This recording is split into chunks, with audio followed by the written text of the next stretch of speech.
ये बताओ ballast question कितना होता है मिनिमम? 300 सर, 300 लूप लाइन में 250।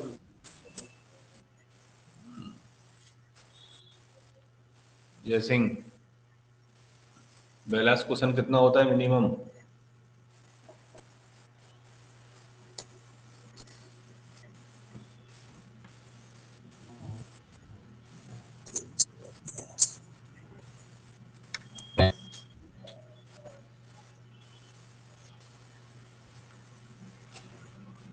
डीप स्क्रीनिंग कब करते हैं? मेन लाइन में डीप स्क्रीनिंग कब करते हैं? 10 साल के बाद सर। है 10 साल में सर।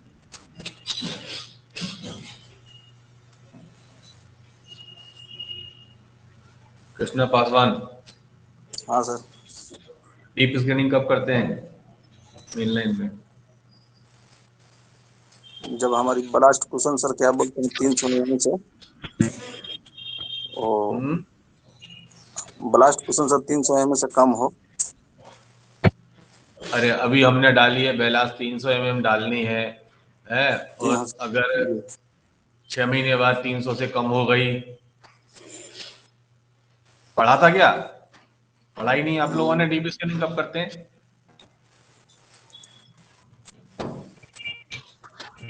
तो हर 6 महीने बाद डीप स्कैनिंग करने लगेंगे, हर 6 महीने के बाद।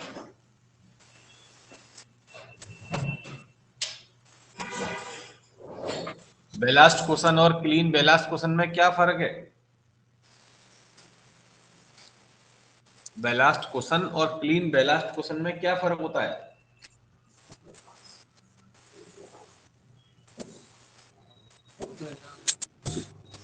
क्लीन ब्लास्ट क्वेश्चन सर जो ब्लास्ट को सफाई करके जो सर डालते हैं।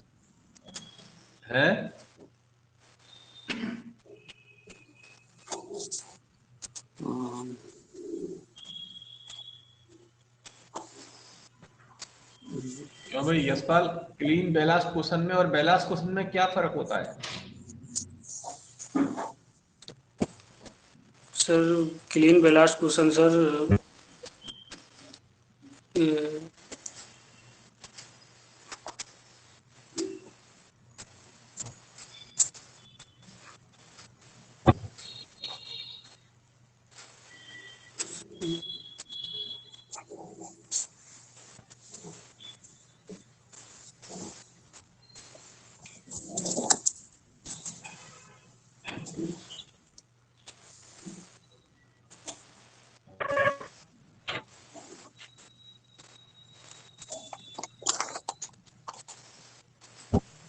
कितना भी समझाओ, कुछ भी समझाओ, आप लोगों को समझना ही नहीं है।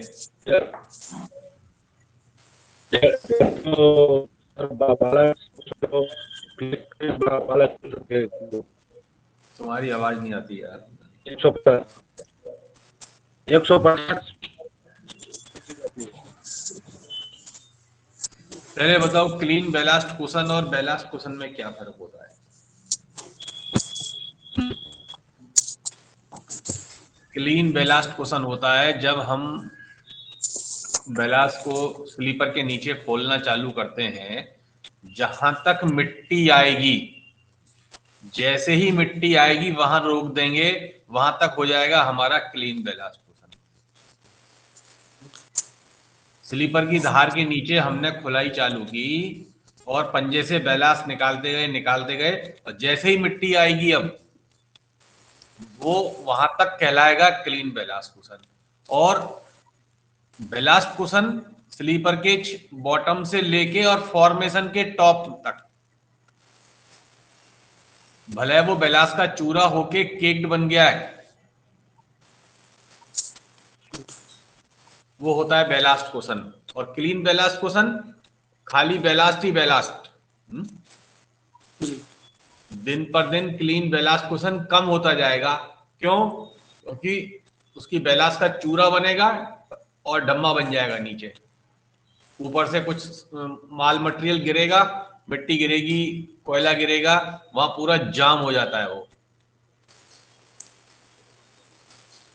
तो क्लीन प्लस जाम वो होता है बेलास्ट क्वेश्चन पूरा, है ना। और क्लीन बेलास्ट क्वेश्चन खाली बेलास्ट आप पंजे से खोलते जाओ, जहां तक पहुंचते हो, जहां तक मिट्टी आती है वहां तक, वो कहलाएगा क्लीन बेलास्ट क्वेश्चन। जब वो 150 mm से कम हो जाता है मेन लाइन में, तो डीप स्कैनिंग करना जरूरी है। यानी नीचे 150 mm तो जम गया, हमने 300 mm क्वेश्चन रखा था, नीचे 150 mm जम गया, ऊपर 150 बचा। जैसे 150 से कम होगा ऊपर, नीचे 160 हो गया, ऊपर 140, तो हम डीप स्कैनिंग कर डालेंगे उसकी। और उसको होने में 1 साल 2 महीने नहीं लगते, कम से कम 10 12 13 साल लगेंगे।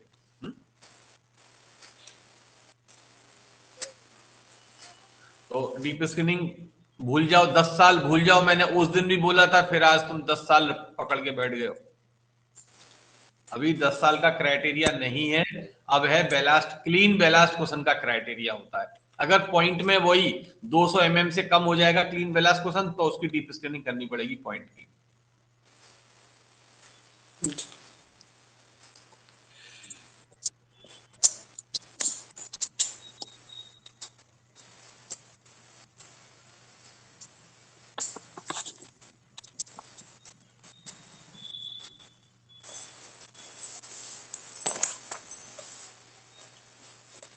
अपना चैप्टर है अब गोलाई। सभी जानते हैं गोलाई, जब कोई सीधा रास्ता कोई त्रिज्या ग्रहण करता है तो बनी हुई आकृति गोलाई कहलाती है। गोलाई हमारे लिए ट्रैक में हमेशा नुकसानदायक है, हमें मजबूरी में गोलाई देनी पड़ती है। कब देनी पड़ती है?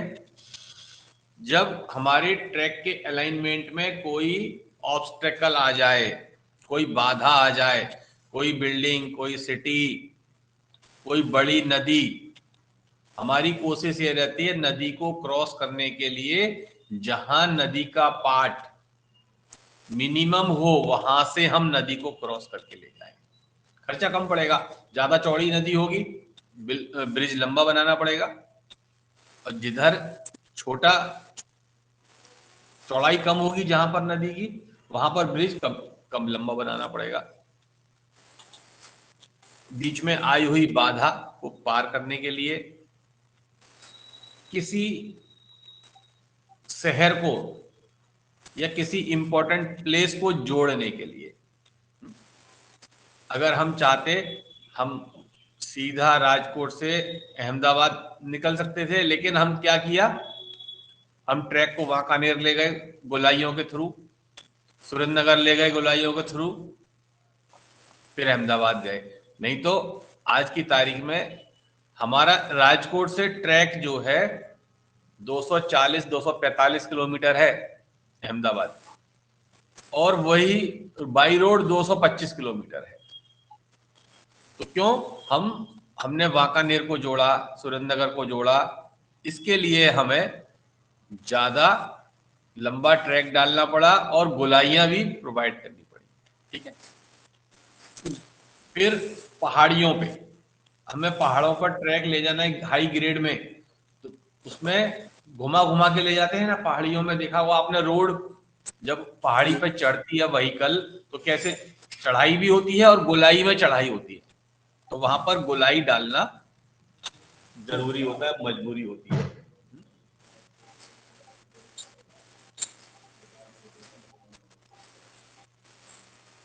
डिग्री, गोलाई में आपने बोर्ड देखा होगा, उसमें 4-5 चीजें लिखी रहती है। डिग्री, रेडियस, सुपर एलिवेशन या कैंट, सुपर एलिवेशन या कैंट, है ना।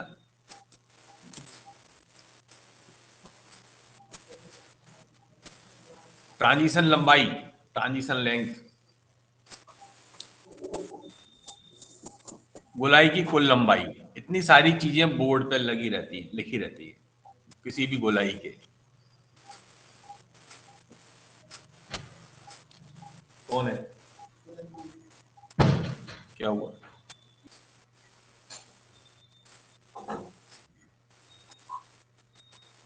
डिग्री किसे कहते हैं, गोलाई की डिग्री। हमको केवल जरूरत नहीं है, केवल ये समझना चाहिए कि अगर कभी डिग्री नापनी पड़े तो कैसे नपती है डिग्री, और उसको हम और आप आसानी से नाप भी नहीं सकते। अगर किसी गोलाई में कोई गोलाई होगी तो उसका सेंटर भी होगा गोलाई का, केंद्र भी होगा गोलाई का। गोलाई पे हम 30.5 मीटर की जीवा ले लें और जीवा के दोनों एंड को उस केंद्र से मिला दें तो जो एंगल वहां बनेगा वो डिग्री कहलाता है। अब आप देखो अपनी किसी गोलाई में 1 या 2 डिग्री का एंगल कितना दूर जाके बनेगा, 800 मीटर, 900 मीटर, 1000 मीटर की दूरी पर, हम तो नाप नहीं सकते। तो यहां से चेक करके हम यहां चेक करके बता सकते हैं कि इस गोलाई की कितनी डिग्री होगी। वैसे हमको सभी गोलाइयों की डिग्रियों का पता रहता है, 1 डिग्री, 2 डिग्री, 3 डिग्री, है ना। ब्रॉड गेज में अधिकतम 10 डिग्री से ज्यादा की गोलाई नहीं होती है। मैक्सिमम डिग्री कितनी होती है ब्रॉड गेज में? 10। 10 से ज्यादा डिग्री की गोलाई नहीं होगी।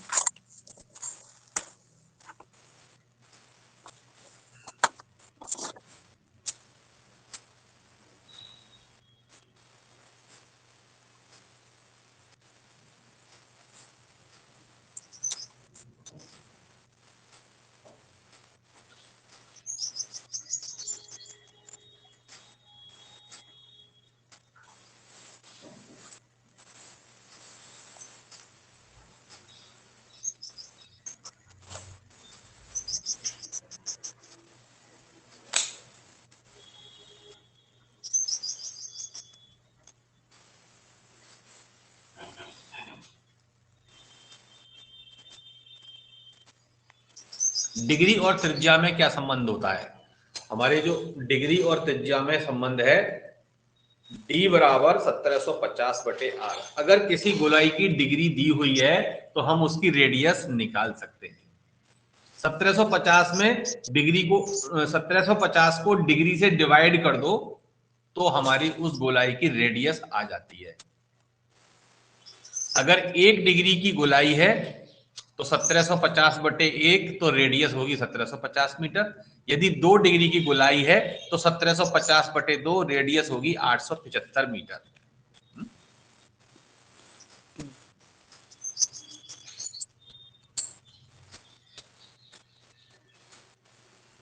एक आपने सुना होगा वर्साइन। वर्साइन क्या होता है? वर्साइन वर्साइन क्या होता है?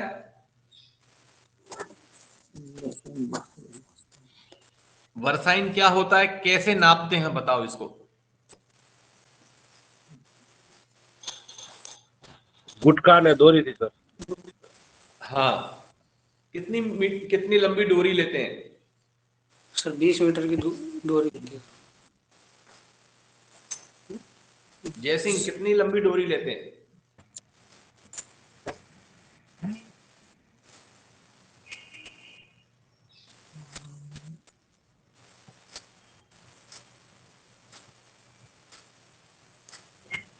डोरी गुटका तो लेते हैं, लेकिन डोरी की लंबाई कितनी होती है जयसिंह?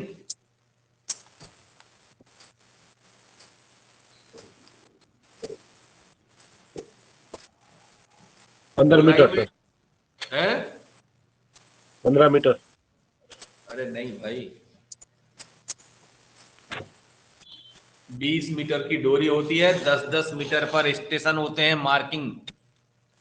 गोलाई में 10-10 मीटर पे स्टेशन की मार्किंग करते हैं, नहीं करते? जी जी सर। और उन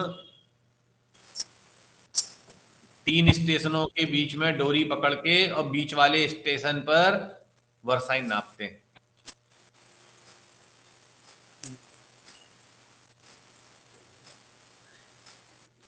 एक डिग्री की गोलाई होगी तो वर्साइन होगा 28-28.5 मिलीमीटर। ये यूनिवर्सल ट्रूथ है। इसमें कोई भी फेरफार नहीं होता है।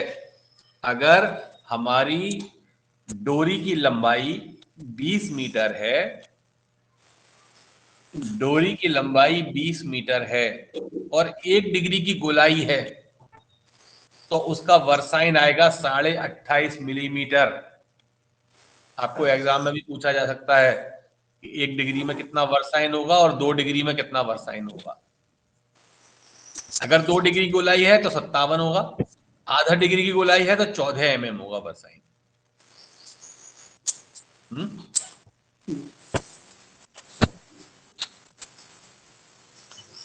यहाँ टेबल में दिया है 1 डिग्री गोलाई में 28 mm वर्साइन, 2 डिग्री गोलाई में 57 mm और आधा डिग्री गोलाई में 14 mm होगा।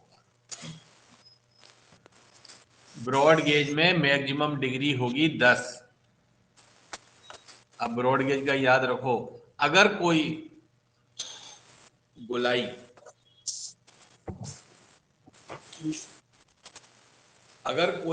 में से कोई पॉइंट निकाला जाता है, अगर किसी गोलाई में से कोई पॉइंट निकाला जाता है तो वो गोलाई 8 डिग्री से ज्यादा की नहीं होगी।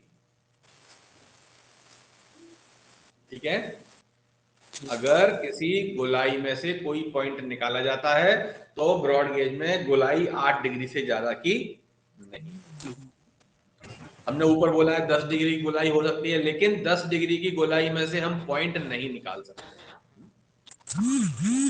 आपने देखा होगा सिंधावदर में 75 का सीओ लगा है पुराना में, क्योंकि वहां गोलाई में से पॉइंट निकल रहा है, इसके लिए वहां पर हमारा 75 के सीओ लगे हुए हैं। गोलाइयां कितने प्रकार की होती हैं? 8 डिग्री की गोलाई में सर सीधी लाइन में एक चक्रेल भी होते हैं ना सर? अभी कहाँ चक्रेल बताया मैंने, आगे आया है चक्रेल नहीं तो। नहीं, अच्छा अच्छा, सीधी लाइन तो होती कहाँ है, गोलाई में सीधी लाइन कैसे हो जाएगी? नहीं नहीं नहीं सर, सॉरी, मेन लाइन की बात है, सीधी लाइन। सीधी लाइन तो गोलाई, मतलब समझ ही नहीं नहीं आया क्या बोल रहा। नहीं नहीं सर, सीधी लाइन में, मेन लाइन की, जैसे गोलाई में कहीं कहीं 8 डिग्री के अरे सेल्सियस से वही क्या मेन गोलाई लाइन हो में। या लूप लाइन हो, मेन लाइन हो या लूप लाइन हो, 8 डिग्री से ज्यादा की होगी तो हमको चक्रेल तो डालनी है उसमें। जी।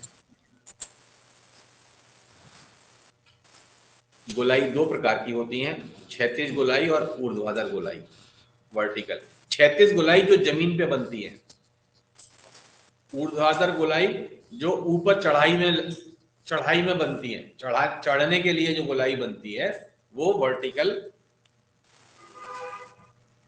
कर्व कहलाते हैं। हॉरिजॉन्टल कर्व जो जमीन पर एक लेवल पे बनते हैं, चढ़ाई नहीं होती उसमें, जो दो प्रकार के होते हैं, सर्कुलर और ट्रांजिशन।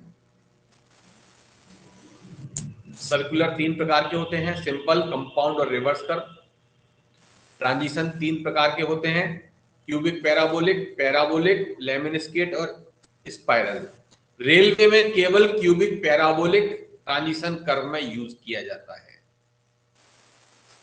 केवल और केवल क्यूबिक पैराबोलिक कर्व ट्रांजिशन में यूज किया जाता है।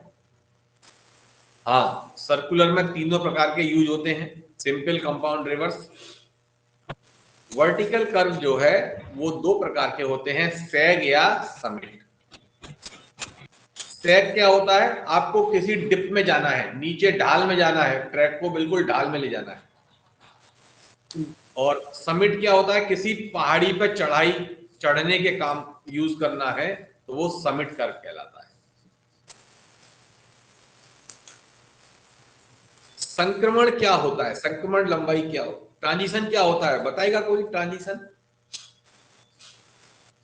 आपने बोर्डों पे लिखा हुआ देखा होगा, ट्रांजिशन लेंथ, संक्रमण लंबाई 50 मीटर, 40 मीटर, 60 मीटर, 100 मीटर, जैसा भी गोलाई, अलग अलग गोलाइयों में क्या होता है वो।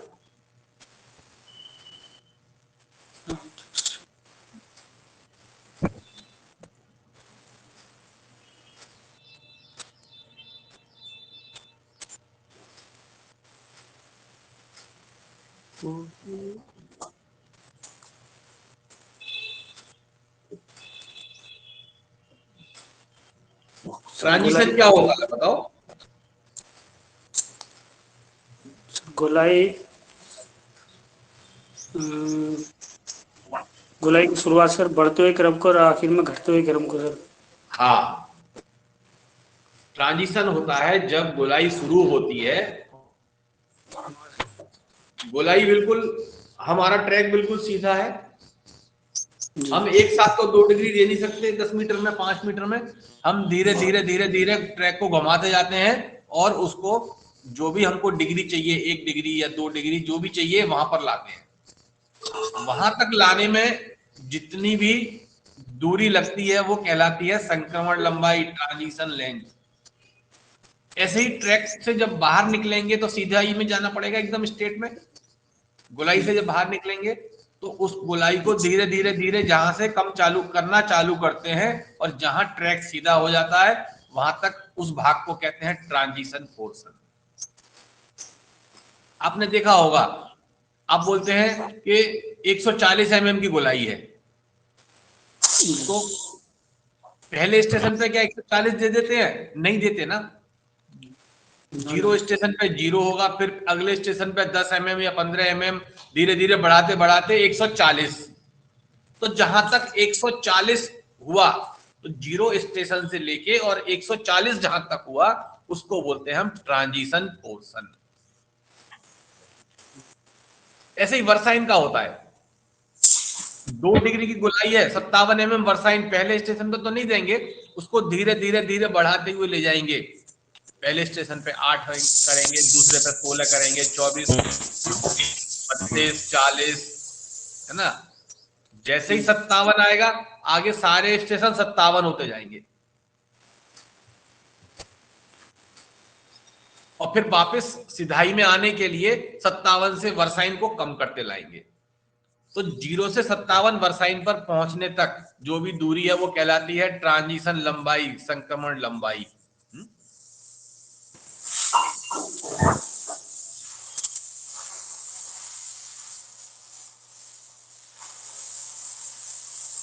अगर ये कहीं ऐसे ट्रैक को निकालना है तो इसको सैग बोलते हैं, कहीं ऐसा निकालना है तो उसको समिट बोलते हैं। ये गोलाई है, इसकी रेडियस सब जगह एक जैसी है तो इसको सर्कुलर कर्व बोलते हैं। 2 तरीके की रेडियस है गोलाई में तो इसको कंपाउंड बोलते हैं। और रिवर्स कर्व है ये, एस बन गया यहाँ, जी इसको रिवर्स कर्व बोलते हैं, एस कर्व बोलते हैं। अब आता है सुपर एलिवेशन या कैंट।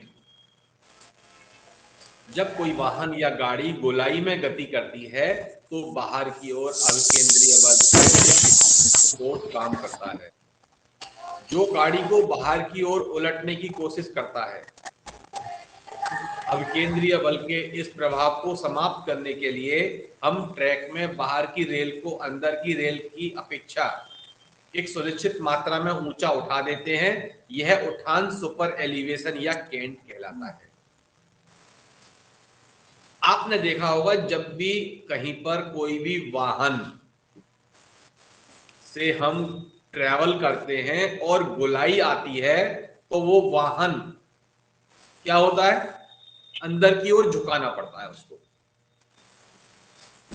आप कहीं मुड़ रहे हो तो साइकिल पर हो तो साइकिल को अंदर की तरफ झुका लेते हैं जब मुड़ते हैं।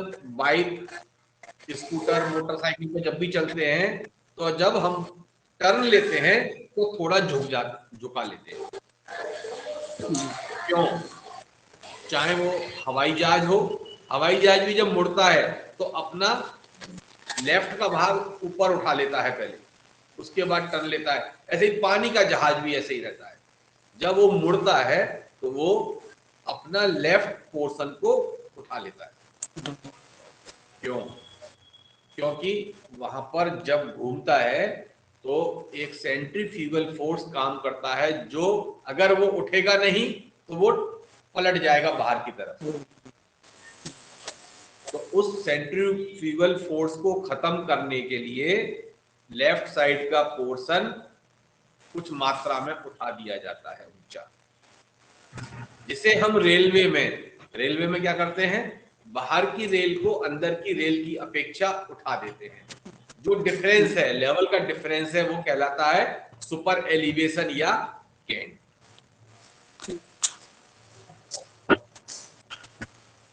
ए रूट पर हमारा रूट कौन सा है? राजकोट डिवीजन किस रूट में आता है? डी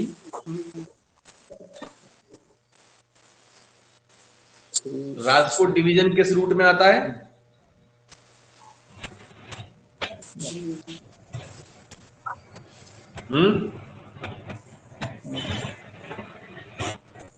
हमारा डिवीजन किस रूट में आता है? अपना डिवीजन 3 ऐसी कुछ।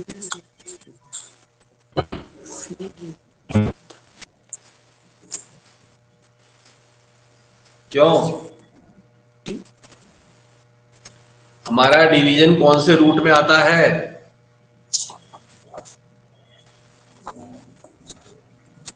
हमारे यहाँ गाड़ियों की स्पीड कितनी है?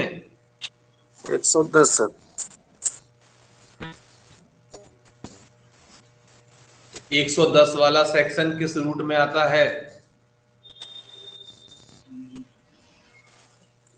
सी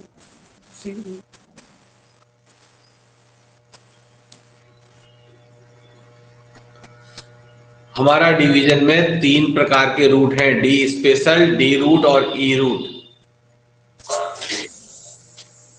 विरमगाम से ओखा तक डी स्पेशल है। राजकोट भक्ति नगर डी रूट है।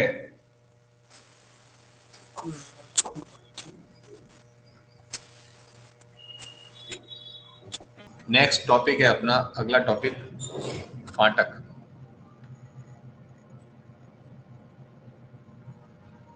सभी आप जानते हैं रेलवे क्रॉसिंग क्या होता है? रेलवे क्रॉसिंग क्या होता है? ऐसी जगह है जहां से ट्रैक को क्रॉस किया जा सके, है ना? ऐसी ऑथराइज जगह जहां से हमको अलाउ किया है ट्रैक को क्रॉस करने का, वो जगह कहलाती है, क्या कहलाती है? Railway crossing. जो 3 प्रकार के होते हैं। रेलवे क्रॉसिंग 3 प्रकार के होते हैं। एक तो लेवल क्रॉसिंग, आरओवी और आरयूवी। ठीक है? तो लेवल क्रॉसिंग तो जो भी आपके फाटक हैं, जैसे 125 है, 130 है, 129 फाटक, सारे ये लेवल क्रॉसिंग है। आरओबी रोड ओवर ब्रिज, जैसे यहाँ 124 फाटक बेड़ी के पास बना है या आगे 119 पे बन गया अभी, वो सब आरओबी हैं। और आरयूबी अंडरपास, अंडर ब्रिज, जैसे रेल नगर में बना हुआ है यहाँ, वो तीनों क्या कहलाते हैं? सब रेलवे क्रॉसिंग है। ये रेलवे क्रॉसिंग के 3 भाग हैं, लेवल क्रॉसिंग, आरओबी और आरयूबी। ठीक है? आप सब जानते हैं मैन्ड अनमैन्ड होते हैं, इंजीनियरिंग के ट्रैफिक के गेट होते हैं। ये लेवल क्रॉसिंग हुआ, ये आरओबी हुआ और ये आरयूबी हुआ। आरयूबी में एक चीज ध्यान रखना है, हमेशा हाइट गेज जरूर लगा के रखना है।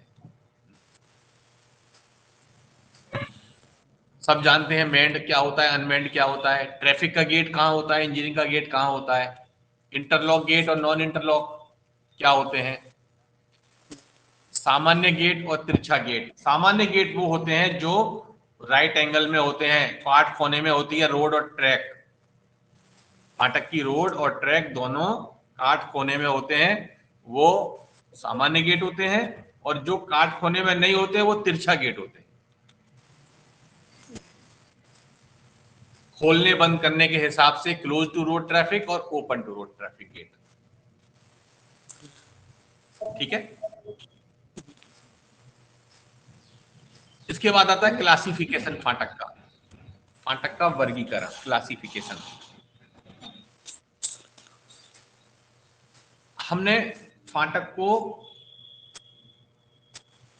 4 भागों में बांट रखा है,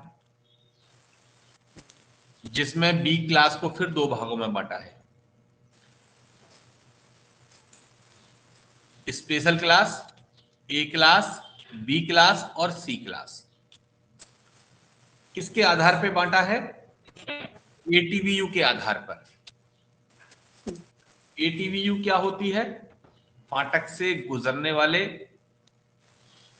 वाहनों की संख्या को गिनते हैं हम, उसको व्हीकल यूनिट में चेंज करते हैं और फाटक से गुजरने वाली ट्रेनों का उस व्हीकल यूनिट से गुणा कर देते हैं तो टीवीयू आती है। और वो 7 दिन की टीवीयू का एवरेज निकाल देते हैं तो वो आती है एटीवीयू। ठीक है। एटीवीयू के आधार पे हम फाटक का क्लासिफिकेशन करते हैं, जिसमें सबसे पहले आता है स्पेशल क्लास फाटक। स्पेशल क्लास फाटक की एटीवीयू 50,000 से ज्यादा होती है। आपसे कोई भी पूछी जाएगी इसमें एग्जाम में, ए क्लास की, स्पेशल क्लास की, सी क्लास की या बी क्लास की, है ना। अगर एटीवीयू 30,000 से 50,000 के बीच में है तो ए क्लास फाटक कहलाएगा, और रोड व्हीकल 1,000 से ज्यादा गुजरते हो डेली तो वो फाटक कहलाएगा ए क्लास। अगर एटीवीयू 20,000 से 30,000 के बीच में हो और रोड व्हीकल 750 से ज्यादा गुजरते हो तो वो फाटक कहलाएगा बी क्लास फाटक। बी क्लास को हमने 2 भागों में फिर बांटा, B1 और B2, और ये बोला कि अगर फाटक की एटीवीयू 25,000 से 30,000 के बीच में होगी तो B1 होगा, और एटीवीयू 20,000 से 25,000 के बीच में होगी तो वो फाटक B2 होगा।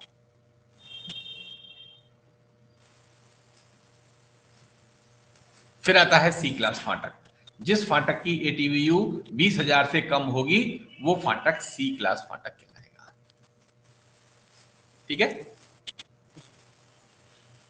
एटीवीयू कैसे निकालते हैं हम? एटीवीयू बताएगा कोई? एटीवीयू कैसे निकालते हैं फाटक की? फाटक की एटीवीयू कैसे निकालते हैं? 7 दिन तक सेंसस करते हैं सर। कैसे करते हैं? क्या करते हैं उसमें?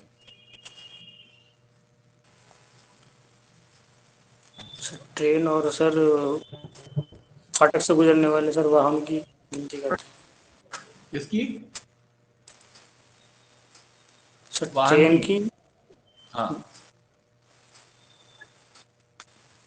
ट्रेन और सर वाहन की सर गिनती वाहन करेंगे की। सर 7। कैसे वाहन की गिनती कैसे करते हैं? सर उसमें अलग अलग टाइप के वाहन है सर उसमें, बस, truck, tractor, 3 wheeler, 4 wheeler, 2 wheeler, बैलगाड़ी और यही सर।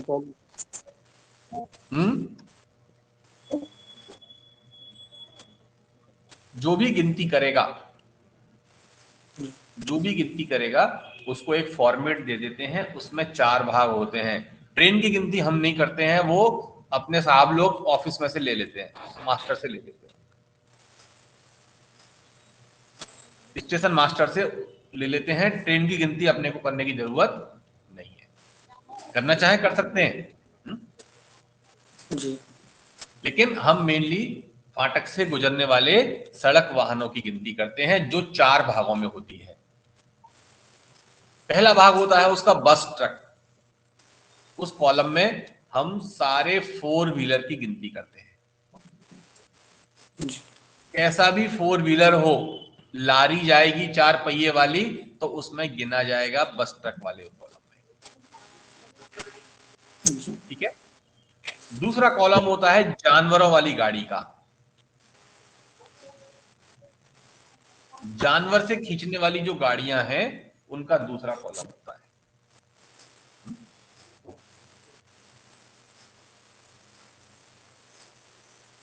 जैसे तांगा, बैलगाड़ी, भैंसा गाड़ी, ऊंट गाड़ी, वो सारी गाड़ी उस कॉलम में गिनी जाएगी। तीसरा कॉलम होता है, उसमें लिखा होता है ऑटो रिक्शा या पैडल रिक्शा। जितने भी 3 पहिए वाले वाहन हैं, चाहे वो आदमी से खींचने वाले हैं या मोटर से चलने वाले हैं, टेम्पू है, छकड़ा है, ऑटो है, साइकिल रिक्शा है, साइकिल रिक्शा भी हाथ से खींचा जाता है ना, आदमी खींचता है उसको, जी।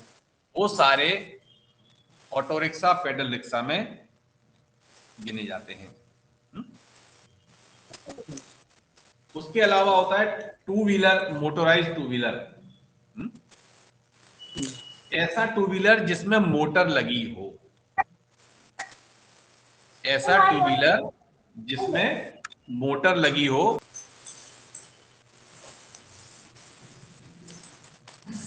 चौथा कॉलम जो होता है वो टू व्हीलर जिसमें मोटर लगी रहती है, बाइक, मोपेड, लूना, एक्टिवा, है ना। साइकिल की गिनती हम इसमें नहीं करते हैं, साइकिल की गिनती नहीं की जाती। नहीं। गिनती करने के बाद हम उसको यूनिट में चेंज करते हैं। जितने भी फोर व्हीलर और जानवरों वाली गाड़ियों का एक यूनिट सेम रहता है, जितने भी थ्री व्हीलर वाले हैं उनको आधा कर देते हैं, और टू व्हीलर मोटराइज वालों को चौथाई कर देते हैं। जी। उनको सबको जोड़ के जितनी भी गाड़ी पास होती हैं वहां से, ये टेबल में आपको दिखाया है कैसे किया जाता है। उस दिन की टीवीयू आ गई एक दिन की, और सातों दिन की टीवीयू को निकाल के उसका एवरेज कर देंगे तो एटीवीयू आ जाएगा।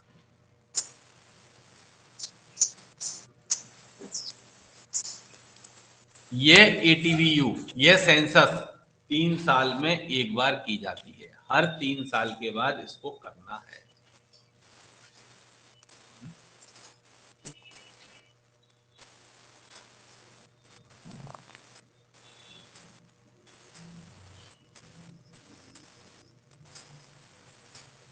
इसके बाद आता है फाटक के ऊपर इंफ्रास्ट्रक्चर क्या क्या होता है। ड्यूटी बंक एक रूम बना होता है। एटीवीयू में किसी को कुछ पूछना है तो बोलो। हाँ, इसमें एक चीज और है एटीवीयू में, जो भी स्पेशल क्लास फाटक, ए क्लास फाटक और B1 क्लास फाटक होंगे, वो सारे OTRT और सिग्नल वाले होंगे, इंटरलॉक सिग्नल वाले होंगे। B2 क्लास फाटक और C क्लास फाटक नॉन इंटरलॉक CTRT होंगे। CTRT फाटक क्या होता है? Cross to road traffic. हाँ, फाटक कैसे खुलेगा वो? पीएन लेने के बाद सर। PN लेने सर के पीएन बाद। बाद। अभी एक्सचेंज करना जरूरी नहीं है, नया रूल आ गया है कि PN देने की जरूरत नहीं है जब फाटक खोलना है तो,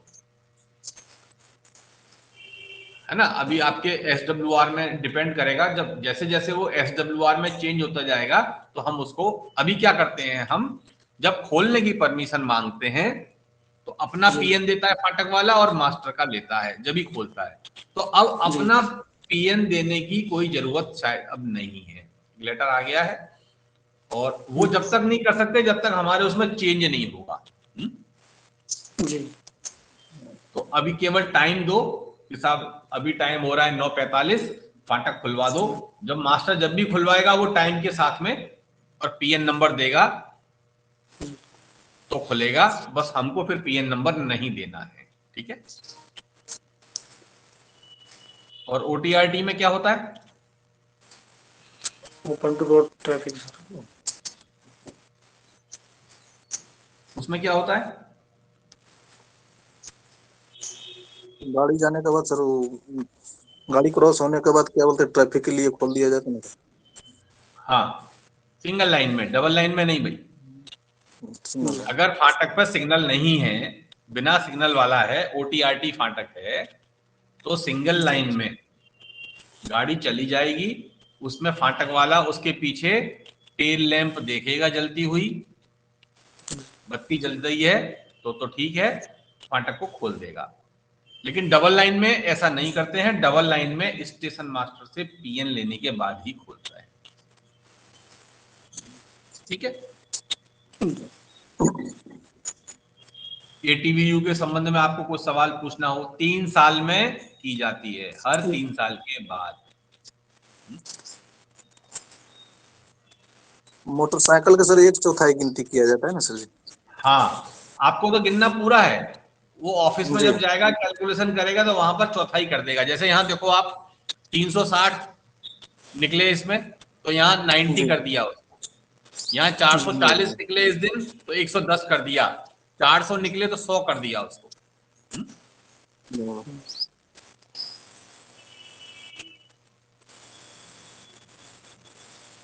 ठीक है। ओके। अब फाटक के ऊपर इंफ्रास्ट्रक्चर क्या क्या होता है। सबसे पहले आता है गेट लॉज। गेट लॉज क्या होता है? जो फाटक पर एक ड्यूटी रूम बना हुआ है वो कहलाता है गेट लॉज। ट्रैक सेंटर से 6 मीटर, ट्रैक सेंटर से 6 मीटर और रोड के किनारे से 6 मीटर की दूरी पर इसको हम बनाते हैं, जिसमें गेट का सारा सामान, सारे औजार, सब कुछ रखा रहता है।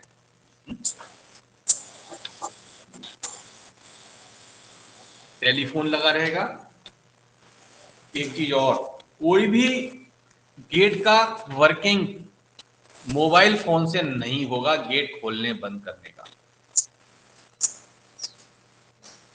ध्यान रखें सभी लोग, अपने जो भी सेक्शन में गेट हैं वहां इस बात पर नजर रखें कि कोई भी गेट खोलने बंद करने का काम मोबाइल फोन पे नहीं होगा।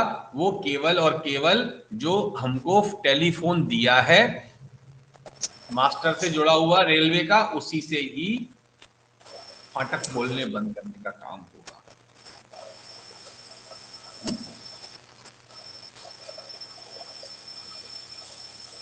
क्लियर है?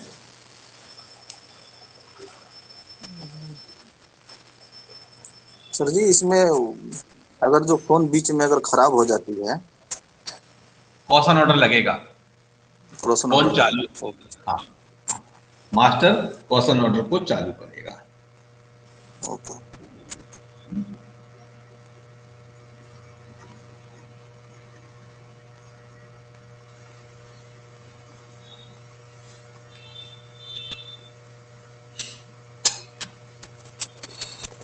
अगर गोलाई है, वहां पर फाटक है, तो ये जो रूम है वो बाहर की तरफ बनेगा, अंदर की तरफ नहीं बनेगा। गोलाई में यह रूम बाहर की तरफ बनेगा, अंदर नहीं बनेगा। चेक रेल, फाटक पर चेक रेल क्यों लगाते हैं? फाटक पर चेक रेल क्यों लगाते हैं?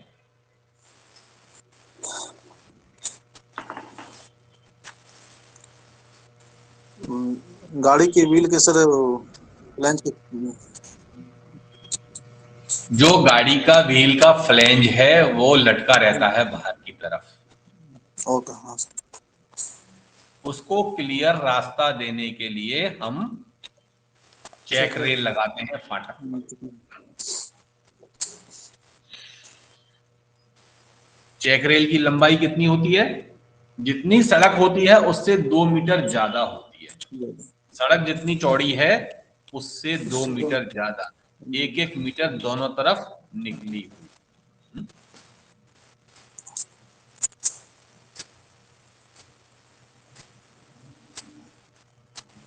जो चेक रेल का गैप है कितना रखा जाता है? 51 मिलीमीटर से 57 मिलीमीटर, और उसमें नीचे 38 मिलीमीटर तक साफ रहनी चाहिए check rail. Flange way depth भी बोलते हैं इसको, 38 मिलीमीटर।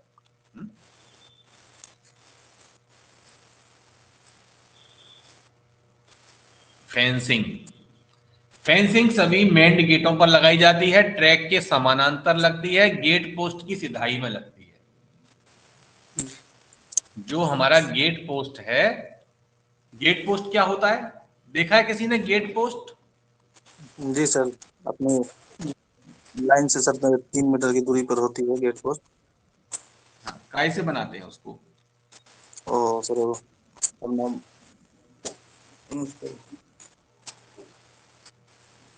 है। लगाया जाता है सर अपना रेल का सर अपनी है।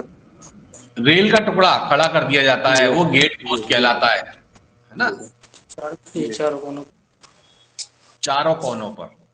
चारों जी फेंसिंग जो है वो ट्रैक के समानांतर, ही आपको दिख रही होगी फोटो में इसमें, है जी ना। जी सर। ट्रैक के समानांतर कम से कम 15 मीटर लंबी चारों तरफ बनाई जाएगी। रोड पर फेंसिंग बनाना आवश्यक नहीं है। फेंसिंग का होना रोड पर आवश्यक नहीं है। पहले हम कहीं पुरानी कहीं पे रेल सर बना दी है, सर, कहीं कहीं पे सर बना दिए सर रोड पे फेंसिंग, तो सर हो गया। अब बना दिया ठीक है, लेकिन जरूरी नहीं है बनाना भाई वहां पे। जी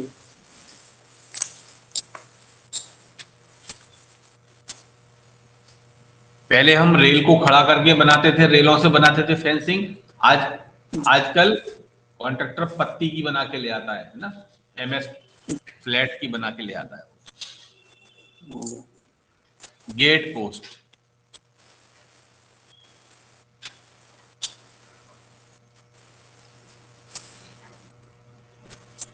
ट्रैक सेंटर से मिनिमम 3 मीटर, मैक्सिमम 3.3 मीटर। यानी ट्रैक सेंटर से 3.3 मीटर से ज्यादा दूरी पर गेट पोस्ट नहीं होना चाहिए। और इसी गेट पोस्ट के ऊपर हम एक फाटक की नंबर की प्लेट भी लगा देते हैं।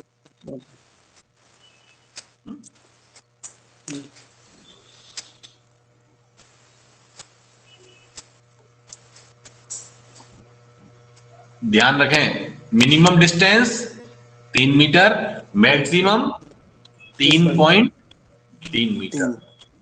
तीन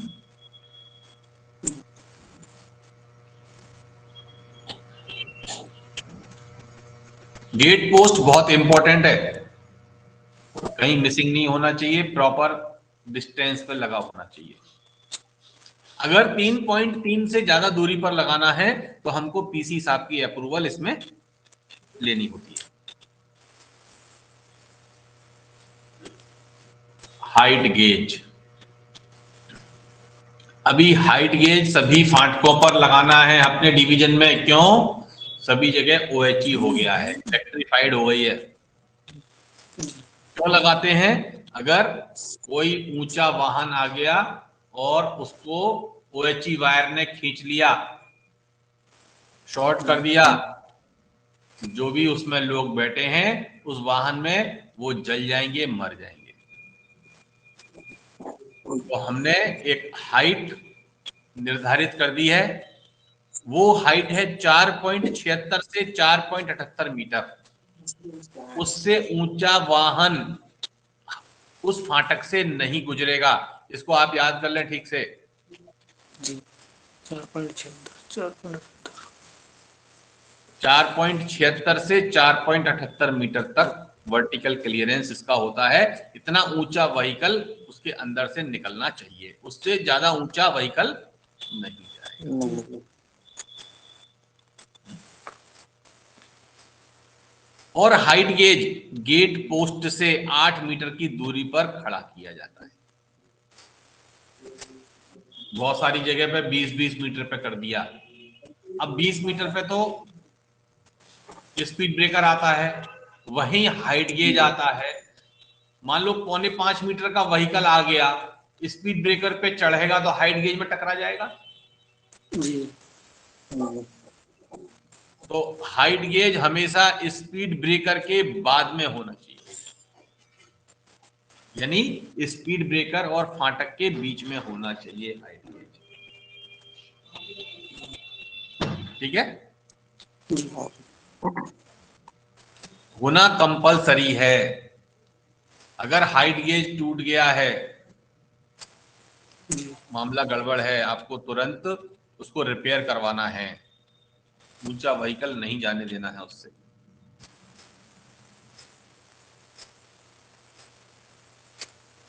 स्पीड ब्रेकर। स्पीड ब्रेकर फाटक के दोनों ओर रोड पर, जो भी रोड व्हीकल आएगा फाटक की तरफ, उसकी गति को तोड़ने के लिए, गति को कम करने के लिए कितना दूरी पर लगाते हैं? Gate 20 post metre. से 20। 20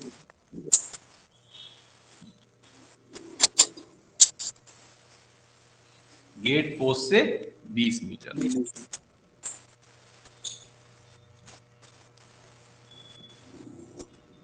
स्पीड ब्रेकर की लंबाई कितनी होती है? जितनी सड़क चौड़ी है उतनी लंबे बनाएंगे।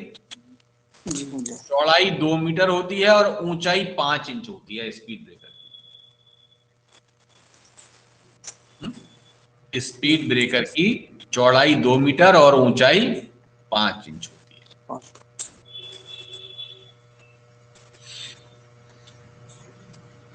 गेट के औजार, इन औजारों को ठीक से पढ़ लो। तुमको ये भी नहीं पता है गेट पर झंडी कितनी होती हैं भाई।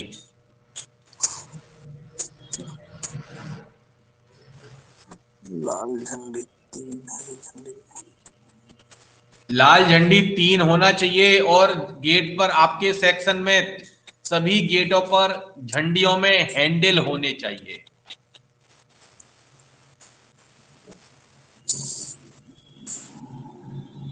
और आप खुद कोशिश ये करो कि झंडियों के हैंडल लकड़ी वाले होने चाहिए भाई। पाइप पाइप वाले बंद करो, हटाओ इनको।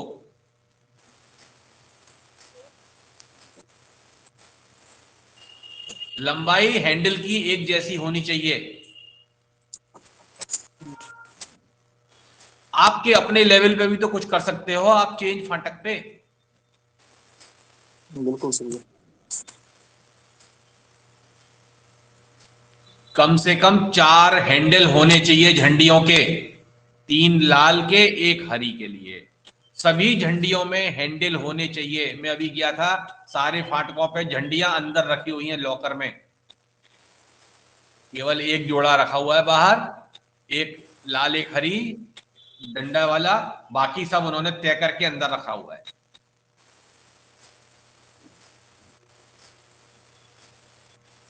चारों डंडों में झंडियां होनी चाहिए, 3 लाल 1 हरी।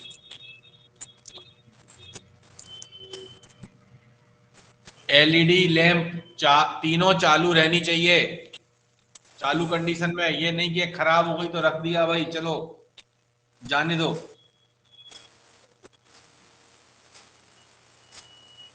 ऐसा नहीं होना चाहिए भाई।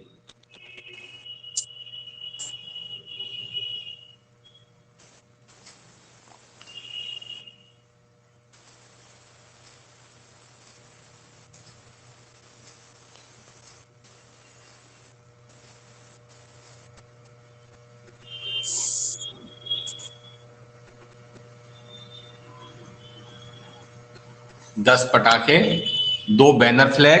बैनर फ्लैग भी अभी उसका साइज चेंज कर दिया है। बैनर फ्लैग का साइज 1.93 बैनर फ्लैग का साइज कर दिया है। अभी तक जो आ रहे थे पुराने वाले जो थे वो 2.40 के थे, अब 1.93 के कर दिए लंबे जी। मिल गए पुराने सर। बैनर फ्लैग की चौड़ाई 90 सेंटीमीटर को घटा के 75 सेंटीमीटर कर दिया है अब।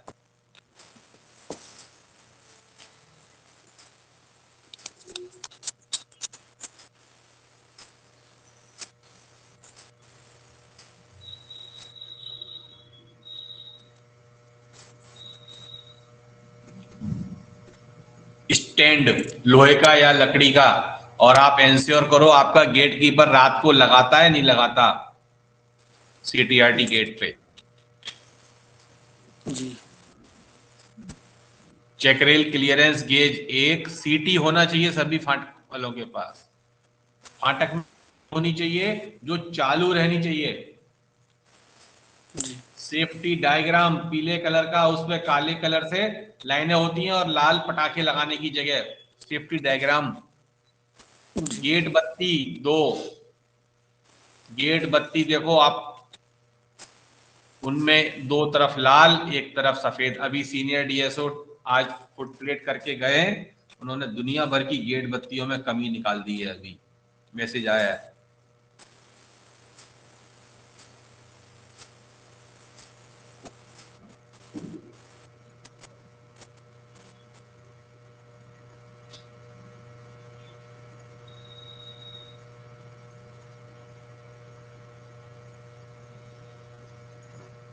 किसी में लाल नहीं है, दोनों सफेद हैं।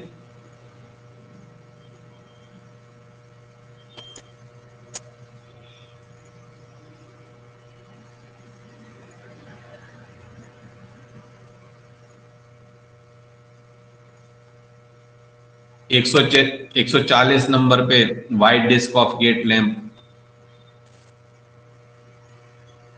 145 ट्रैफिक की गेट की डिस्क फेडेड है।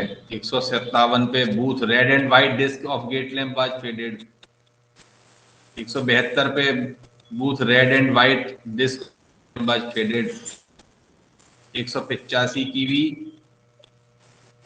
White disc of gate lamp was faded.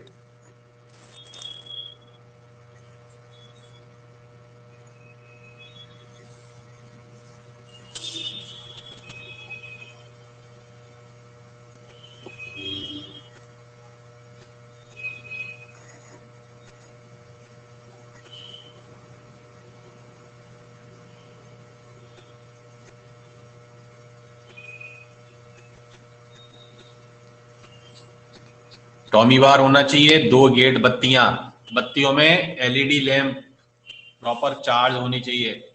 Daily उसको निकालना है, डेली रखना है।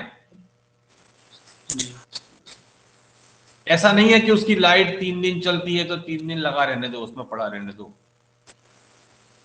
उसको जो गेट लैंप है उसको कपड़े से साफ करना है। धूल जो जमा हो जाती है जिससे अच्छे चमके, उसमें कांच अगर गंदा हो जाता है, अंदर धूल जम जाती है तो उसको साफ करना है। कभी तो साफ करे, महीने में 1 दिन भी करेगा तो भी ठीक है।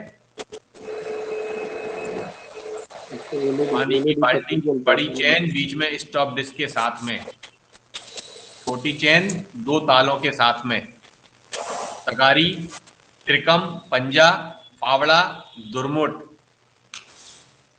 ड्यूटी रोस्टर, हाजिरी की चौपड़ी, inspection book, complaint book, GWR और फर्स्ट एड बॉक्स आप लोगों को देखना है हर 3 महीने के बाद में। First aid box railway hospital जाएगा रिफिल होने के लिए।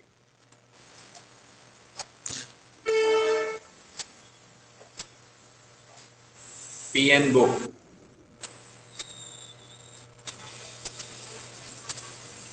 गेट संचालन नियम पुस्तिका 3 भाषाओं में होती है। GWR जिसको बोलते हैं, हिंदी, अंग्रेजी, गुजराती। क्या क्या होता है उसमें, फाटक के बारे में सारी उसकी डिटेल होती है। फाटक को कैसे खोला जाएगा, कैसे बंद किया जाएगा, फाटक पर कोई भी इमरजेंसी, कोई भी गड़बड़ी होती है तो उसको किस प्रकार से हैंडल किया जाएगा, वो सब उसमें होता है।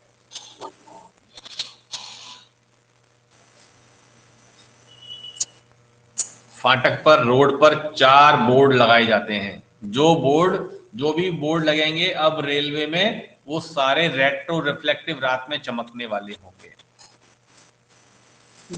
सबसे पहले एक्ट बोर्ड, दूसरा स्पीड ब्रेकर बोर्ड, तीसरा सड़क चेतावनी बोर्ड 1 पट्टी और सड़क चेतावनी बोर्ड 2 पट्टी। ये 4 बोर्ड दोनों तरफ लगेंगे रोड पर। जितनी फाटक पर रोड आ रही होंगी सब तरफ उतने बोर्ड लगेंगे।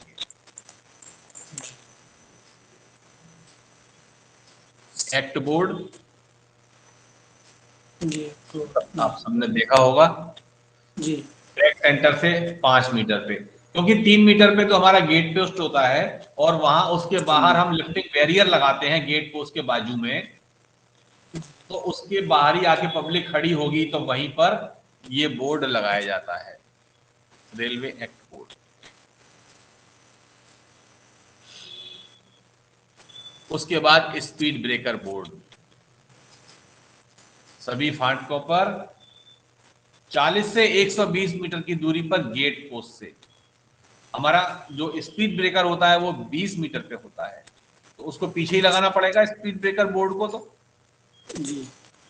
हाईवे वाली जो रोड है, क्लास 1 रोड है, स्टेट हाईवे, नेशनल हाईवे, वहां 120 मीटर पे। क्लास 2 रोड जो है, सिटी की मेजर रोड जो है, इंपॉर्टेंट सिटी की जो रोड है, वहां 60 से 90 मीटर पे, और गांव की रोडों पर 40 मीटर पे। इसकी, इन बोर्डों की हाइट रोड लेवल से 2 मीटर होती है, रोड लेवल से 2 मीटर। 2 मीटर।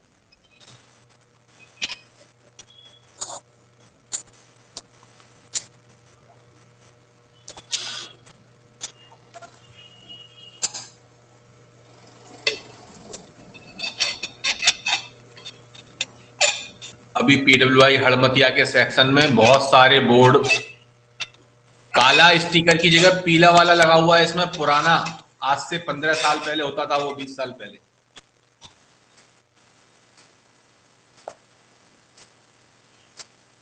ये जो स्ट्रिप है यहाँ पर पीला नहीं होता, काला होता है भाई। कहीं दो दो लगे हुए हैं, पुराना निकाला ही नहीं है किसी ने।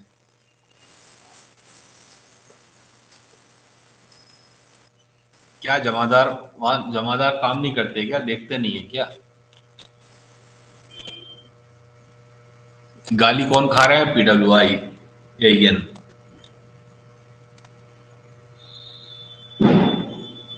अरे भाई, किसी गेट की नंबर डिस्क निकल गई है तो उसको लगवा दो ना।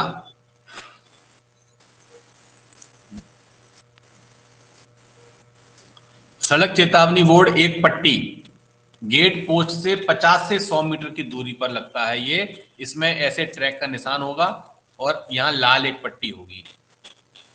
दूसरा ऐसा ही बोर्ड होता है, उसमें 2 पट्टी बनी होती है, 200। वो 200 मीटर पे लगता है। 2 पट्टी 200 मीटर। 200।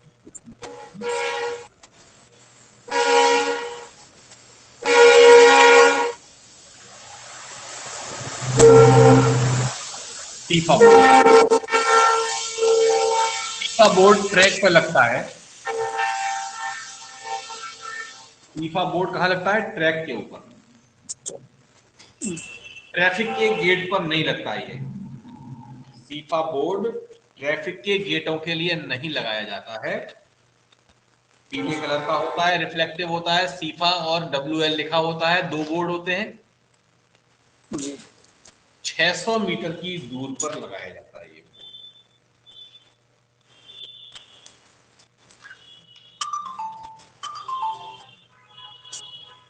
सीफा बोर्ड 600। विसिल बोर्ड फाटक से 600 मीटर की दूरी पर ट्रैफिक के गेटों पर नहीं लगता है बस, बाकी सभी फाटकों पर लगता है। फाटक की ओवरहॉलिंग, PRC स्लीपर का ट्रैक है अभी सब जगह, कहीं भी लकड़ी का स्लीपर बचा नहीं है, तो 2 साल में करते हैं PRC स्लीपर वाले ट्रैक में। और जब जब मशीन आएगी उस टाइम पे फाटक की ओवरऑलिंग की जाएगी। फाटक की ओवरऑलिंग करने में हम पहले रोड की सरफेस को तोड़ते हैं, चेक रेल को बाहर निकालते हैं, चेक रेल को, रनिंग रेल को साफ करते हैं, जो फिटिंग लगी हुई है रेल स्लीपर फिटिंग को चेक करते हैं, उसमें अगर कुछ टूटा फूटा है तो उसको बदलते हैं। ERC का ग्रीसिंग करते हैं, जो चक्रेल के स्क्रू हैं उनका ग्रीसिंग करते हैं, चेक रेल को साफ करके, रनिंग रेल को साफ करके उस पर ब्लैक पेंट, काला पेंट करते हैं।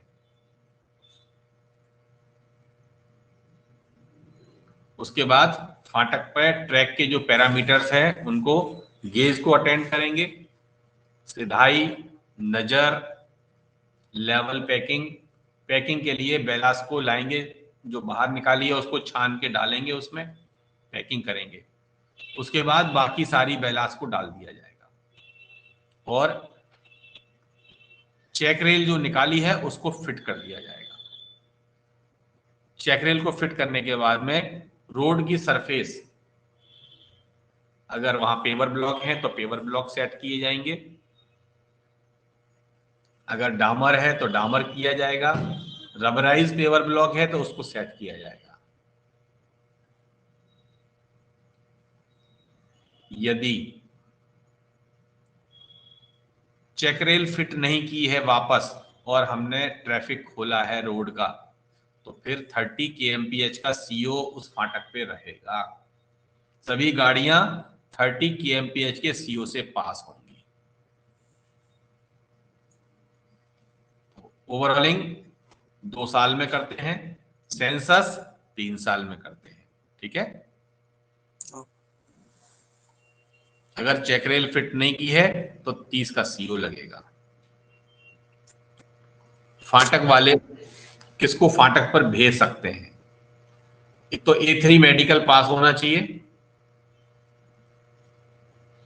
2 साल की उसकी नौकरी होनी चाहिए, और ट्रेनिंग स्कूल से फाटक का सर्टिफिकेट होना चाहिए उसके पास। ऐसे किसी भी ट्रैकमैन को फाटक पर नहीं भेजना है जब तक उसने ट्रेनिंग नहीं किया हो फाटक की। उसके बाद में CPWI कॉम्पिटेंसी सर्टिफिकेट देते हैं। अगर कोई नॉन इंटरलॉक गेट है तो CPWI देंगे, इंटरलॉक गेट है तो CPWI और SI दोनों मिलकर उस फाटक की कॉम्पिटेंसी देंगे।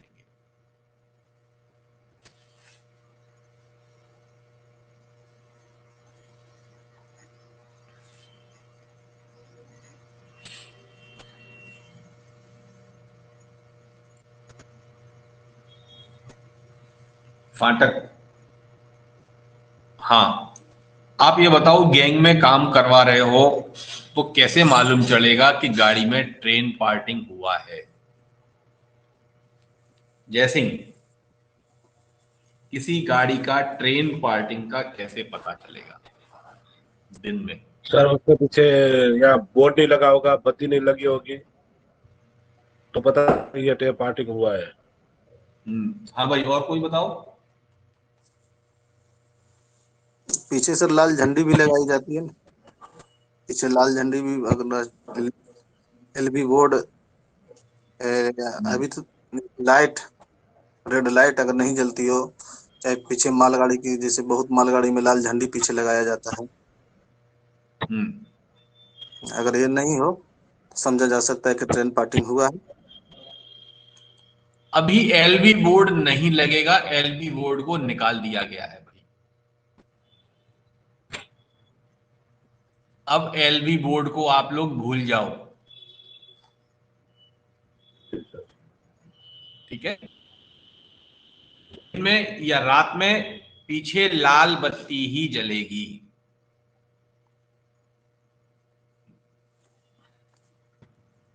लाल बत्ती जलेगी, या हो सकता है एक से ज्यादा बत्ती हो सकती है। गार्ड के पास जो लाइट है वो ब्लिंक करेगी, फ्लक्चुएट करेगी। अब LB बोर्ड निकाल दिया गया। जो आपने देखा होगा ना, मेल एक्सप्रेस गाड़ी में या मालगाड़ी में गार्ड की पेटी में रहता था बोर्ड, वो लटकाता था वो बोर्ड को। हाँ सर, LB बोर्ड रहता था हम लोग के पास। हाँ, अब वो निकाल दिया है, LB बोर्ड नहीं रहेगा। ठीक है,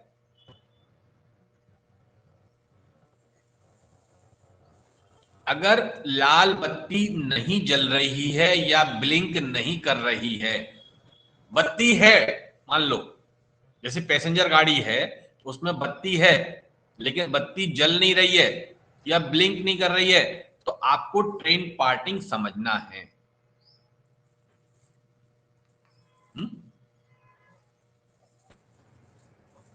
ठीक है,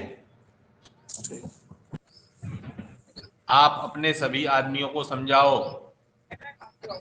फ्लैट टायर क्या होता है। जो भाग पहिए का रेल के ऊपर चलता है उसमें वो गोल होता है पूरा, जब वो घिस जाता है तो वहां फ्लैट बन जाता है, वो कहलाता है फ्लैट टायर। और जो घिसा हुआ भाग है जैसे ही रेल पर जाता है वो धाड़ धाड़ की आवाज करता है।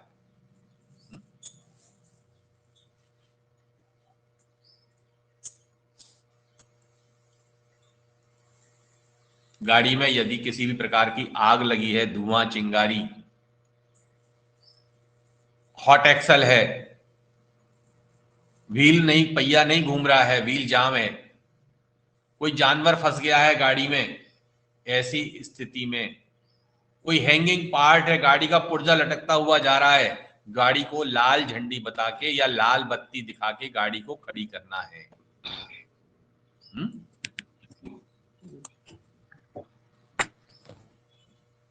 ठीक है। अगर गाड़ी में फ्लैट टायर है, मालगाड़ी के दरवाजे खुले हैं, पेट्रोल डीजल के टैंक में लीकेज हो रहा है, रस्सियां खुली हुई जा रही हैं रखड़ती हुई, तो आपको स्टेशन मास्टर को बता के पीएन नंबर एक्सचेंज करना है।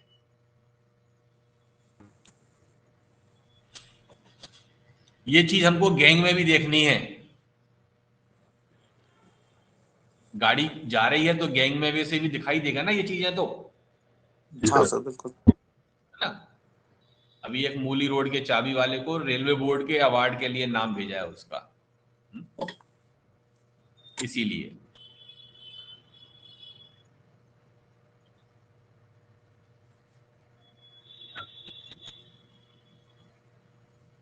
फाटक पे कोई इमरजेंसी आ गई, क्या हो सकती है इमरजेंसी? फाटक बंद है, कोई व्हीकल आया और वो फाटक पे फंस गया, उसने लिफ्टिंग बैरियर तोड़ दिया और फाटक पे फंस गया। तो सबसे पहले क्या करेंगे, दिन है तो जाम झंडा, जिस तरफ से पहले गाड़ी आने वाली है उस तरफ, दूसरा जाम झंडा दूसरी तरफ, और उस वाहन का आरटीओ नंबर नोट करना है। उसके बाद स्टेशन मास्टर को फोन करके बताएंगे कि ऐसे ऐसे ये वाहन फंस गया है। स्टेशन मास्टर अगर उसको 2-3 ही घंटी मारनी है, ज्यादा देर तक अगर फोन नहीं उठा रहा है तो उसका इंतजार नहीं करना है। मास्टर को बता दिया या नहीं बताया तो भी पटाखे और झंडी, लाल झंडी लेकर जिस तरफ से पहले गाड़ी आने की संभावना है उस तरफ दौड़ेगा फाटक वाला। एक पटाखा 600 मीटर पर, 3 पटाखे 1200 पर, कैंची में 10-10 मीटर की दूरी पर लगाएगा, वापस फाटक पर आएगा, 600 मीटर का पटाखा खोलता लाएगा, फिर दूसरी तरफ जाएगा, एक पटाखा 600 पर, 3 पटाखे 1200 पर, कैंची में 10-10 मीटर की दूरी पर रेल के हेड पर बांधेगा। 45 मीटर रेडियस में कोई व्यक्ति या जानवर है तो उसको हटा देगा, वापस फाटक पर आएगा, वापस आते समय 600 मीटर वाला पटाखा खोल लाएगा।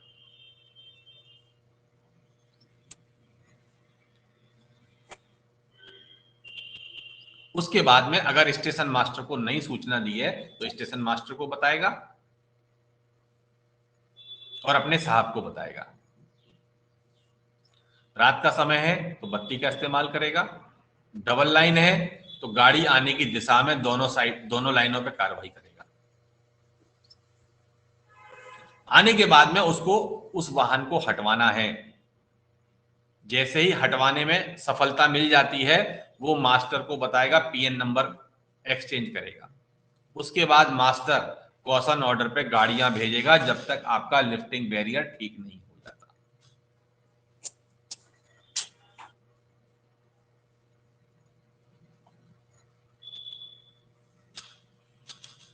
आपका लिफ्टिंग बैरियर काम नहीं कर रहा गेट वाले का, तो वो क्या करेगा, बड़ी वाली चेन को बांध के ताला लगा देगा चेन में और बीच में स्टॉप डिस्क लगा देगा। बूम लॉक काम नहीं कर रहा, लिफ्टिंग बैरियर को डाउन करेगा, छोटी चेन बांध के ताला लगा देगा। हाइट गेज टूट गया है, इमीडिएट खबर करना है पीडब्ल्यूआई को। आपको कोई भी, सभी गेट वाले को बोलो जो भी गड़बड़ होती है रजिस्टर में जरूर लिख दे और किसको बताया है वो जरूर लिख दे उसमें।